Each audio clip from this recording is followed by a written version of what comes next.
بسم اللہ الرحمن الرحیم۔ السلام علیکم ورحمۃ اللہ وبرکاتہ۔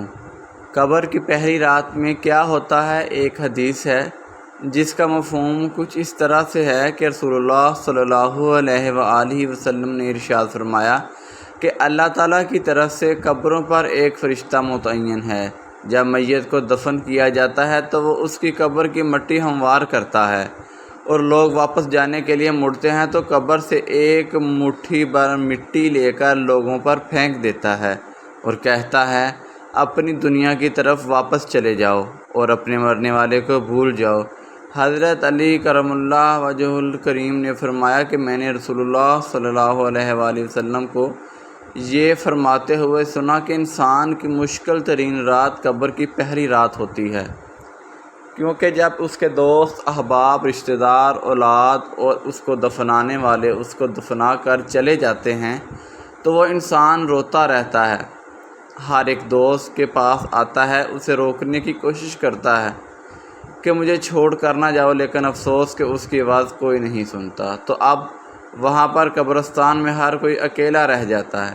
تب ہمارا سامنا ان فرشتوں سے ہوتا ہے جو ہمارے اعمال ہوتے ہیں۔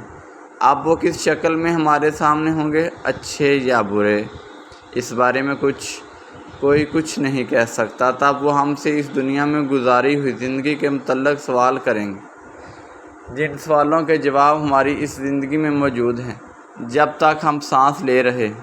ایک حدیث میں ہے جس کا مفہوم کچھ اس طرح سے ہے کہ رسول اللہ صلی اللہ علیہ وآلہ وسلم نے ارشاد فرمایا کہ تم قبرستان جایا کرو، کیونکہ قبرستان موت کو یاد دلاتا ہے، اس سے عبرت حاصل ہوتی ہے۔ میں نے اپنے رب سے اپنی والدہ کی قبر پر جانے کی اجازت مانگی تھی، مجھے اس کی اجازت مل گئی، لہذا تم بھی قبرستان جایا کرو، اس سے دنیا سے بے رغبتی پیدا ہوتی ہے اور آخرت یاد آتی ہے۔ حضرت سیدنا سعید بن مسیب رضی اللہ تعالی عنہ ایک مرتبہ فرماتے ہیں کہ ہم ایک مرتبہ حضرت علی کرم اللہ وجہ الکریم کے ہمراہ مدینہ منورہ کے قبرستان گئے۔ حضرت علی کرم اللہ وجہ الکریم نے قبر والوں کو سلام کیا اور فرمایا، اے قبر والو، تم اپنی خبر بتاؤ گے یا ہم تمہیں بتائیں؟ سیدنا سعید بن مسیب رضی اللہ تعالیٰ عنہ فرماتے ہیں کہ ہم نے قبر سے وعلیکم السلام ورحمۃ اللہ وبرکاتہ کی آواز سنی اور کوئی کہنے والا کہہ رہا تھا، اے امیر المومنین، آپ ہی خبر دیجئے کہ ہمارے مرنے کے بعد دنیا میں کیا ہوا؟ حضرت علی کرم اللہ وجہ الکریم نے فرمایا، سن لو، تمہارے مال تقسیم ہو گئے، تمہاری بیویوں نے دوسرے نکاح کر لیے، تمہاری اولاد یتیموں میں شامل ہو گئی، جس مکان کو تم نے بہت مضبوط بنایا تھا اس میں تمہارے دشمن آباد ہو گئے، اب تم اپنا حال سناؤ۔ یہ سن کر ایک قبر سے آواز آنے لگی، اے امیر المومنین، ہمارے کفن پھٹ کر تار تار ہو گئے، ہمارے بال جھڑ کر منتشر ہو گئے، ہماری کھالیں ٹکڑے ٹکڑے ہو گئی، ہماری آنکھیں بہہ کر رخساروں پر آ گئیں، اور ہم نے جو نیک اعمال کیے تھے ان کو پایا، جو کچھ پیچھے چھوڑا ان میں ہمارا نقصان ہوا۔ جب مردے کو قبر میں رکھا جاتا ہے تو اس کی نماز اس کے دائیں طرف آ کر کھڑی ہو جاتی ہے، روزہ بائیں طرف آ کر کھڑا ہو جاتا ہے، قرآن کریم کی تلاوت اور اللہ کا ذکر اس سر کی طرف آ کر کھڑے ہو جاتے، اور جماعت کے وقت نماز پڑھنے کو جو قدم چلے ہیں وہ پاؤں کی طرف کھڑے ہو جاتے ہیں۔ اس کا عذاب اس قبر میں اپنی گردن نکالتا ہے اور مردہ تک پہنچتا ہے۔ اگر وہ دائیں طرف آتا ہے تو اس کو نماز کہتی ہے، پرے ہٹ، خدا کی قسم یہ شخص دنیا میں بہت مشقت اور مصیبت اٹھاتا رہا، ابھی ذرا آرام سے سویا ہے، پھر عذاب بائیں طرف آنا چاہتا ہے تو روزہ اسی طرح اس کو ہٹا دیتا ہے، پھر وہ سر کی طرف سے آنا چاہتا ہے تو تلاوت قرآن، ذکر الہی اس کو روک دیتے ہیں، ادھر تیرا راستہ نہیں ہے۔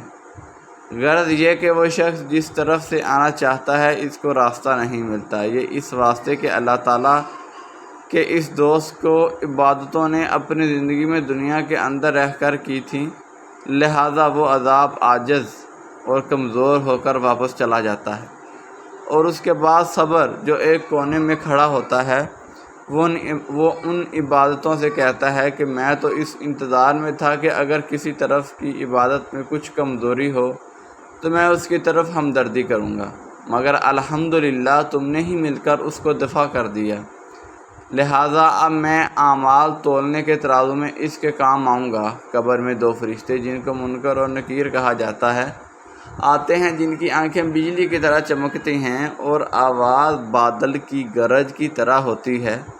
اس کے دانت گائے کے سینگوں کی طرح باہر کو نکلے ہوتے ہیں، ان کے منہ سے آگ کی لپٹیں نکلتی ہیں، بال اتنے بڑے کہ پاؤں تک لٹکتے ہیں، ان کے ایک کاندھے سے دوسرے کاندھے تک اتنا فاصلہ کہ کئی دن چل کر ختم ہو۔ مہربانی اور نرمی ان کے پاس بھی نہیں گزرتی، لیکن سختی کا معاملہ مومنوں کے ساتھ نہیں کرتے، بلکہ پھر بھی ایسی ڈراؤنی شکل و صورت کی ہیبت ہی کیا کم ہے۔ ان دونوں کے ہاتھ ایک بہت بڑا لوہے کا ہتھوڑا ہوتا ہے کہ جس کو اگر تمام دنیا کے جنوں انسان مل کر اٹھانا چاہیں اٹھانا تو درکنار اس کو ہلا بھی نہیں سکتے۔ وہ آ کر مردے سے کہتے ہیں بیٹھ جا، مردہ ایک دم اٹھ کر بیٹھ جاتا ہے اور کفن اس کے سر سے نیچے سرک جاتا ہے۔ وہ سوال کرتے ہیں تیرا رب کون ہے، تیرا دین کیا ہے، تیرا نبی کون ہے؟ اگر مردہ نیک ہوتا ہے تو کہتا ہے میرا رب اللہ اور اللہ ہے جو وحدہ لا شریک، میرا دین اسلام اور میرے نبی حضرت محمد مصطفیٰ صلی اللہ علیہ وآلہ وسلم۔ یہ سن کر وہ دونوں کہتے ہیں تو نے سچ کہا، تو اس کی قبر کی دیواروں کو سب طرف سے ہٹا دیا جاتا ہے، جس سے وہ چاروں طرف سے بہت وسیع ہو جاتی ہے۔ اس کے بعد فرشتے کہتے ہیں سر اٹھاؤ۔ وہ جب اوپر کو سر اٹھاتا ہے تو اس کو ایک دروازہ نظر آتا ہے جس میں جنت نظر آتی ہے، اور وہ کہتے ہیں اللہ کے دوست وہ جگہ تمہارے رہنے کی ہے، اس وجہ سے کہ تم نے اللہ تعالیٰ کی اطاعت اور فرمانبرداری کی ہے۔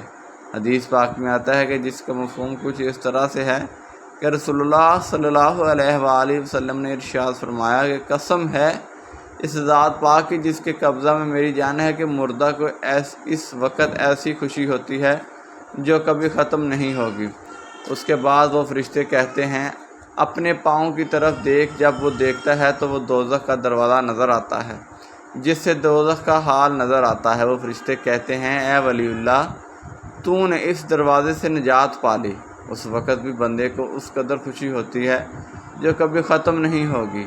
اس کے بعد اس کی قبر میں 70 دروازے جنت کے کھل جاتے ہیں جن سے وہاں کی ٹھنڈی ہوا اور خوشبوئیں آتی رہتی ہیں، اور قیامت تک وہ انہیں بہاروں میں رہے گا۔ کیسی خوش نصیبی ہوگی وہ روح جس کے ساتھ اللہ تعالیٰ اپنی مہربانی اور رحم و کرم کا سلوک فرمائے گا۔ جب نافرمانی کرنے والا قبر میں رکھا جاتا ہے تو قبر اس پر اتنی تنگ ہو جاتی ہے کہ اس کی پسلیاں دوسری طرف کی پسلیوں میں گھس جاتی ہیں۔ اللہ اکبر! اس پر کالے سانپ مسلط کر دیے جاتے ہیں، اس کی ناک اور پاؤں سے کاٹنا شروع کرتے ہیں، یہاں تک کہ درمیان میں دونوں طرف کے سانپ آ کر مل جاتے ہیں۔ پھر اس کے پاس دو فرشتے جن کا نام منکر نکیر ہے قبر میں آتے ہیں۔ وہ آ کر پوچھتے ہیں تیرا رب کون ہے، تیرا دین کیا ہے، تیرا نبی کون ہے؟ وہ ان کے ہر سوال میں جواب دیتا ہے کہ میں کچھ نہیں جانتا۔ اس کو اس قدر زور سے مارتے ہیں کہ اس گرز کی چنگاریاں قبر میں پھیل جاتی ہیں۔ اس کے بعد اس کو کہتے ہیں کہ اور دیکھ۔ وہ اوپر کی طرف جنت کا دروازہ دیکھتا ہے، جنت کی باغ و بہار وہاں نظر آتے ہیں۔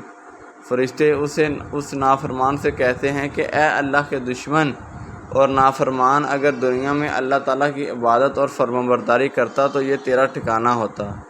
ایک حدیث ہے جس کا مفہوم اس طرح سے ہے کہ رسول اللہ صلی اللہ علیہ وآلہ وسلم نے ارشاد فرمایا کہ قسم ہے اس پاک ذات کی جس کے قبضہ میں میری جان ہے کہ اس کو اس وقت ایسی حسرت ہوتی ہے کہ اس جیسی حسرت پھر کبھی نہیں ہوگی۔ پھر دوزخ کا دروازہ کھولا جاتا ہے اور وہ فرشتے کہتے ہیں کہ اے اللہ کے دشمن، یہ تیرا ٹھکانہ ہے، اس لیے کہ تو نے اللہ تعالیٰ کی نافرمانی کی 70 دروازے جہنم کی اس کی قبر میں کھول دیے جاتے ہیں۔ اللہ اکبر، اللہ اکبر! جن سے وہ قیامت تک گرم ہوائیں اور دعائیں وغیرہ اس کو آتا رہتا ہے۔ اللہ اکبر!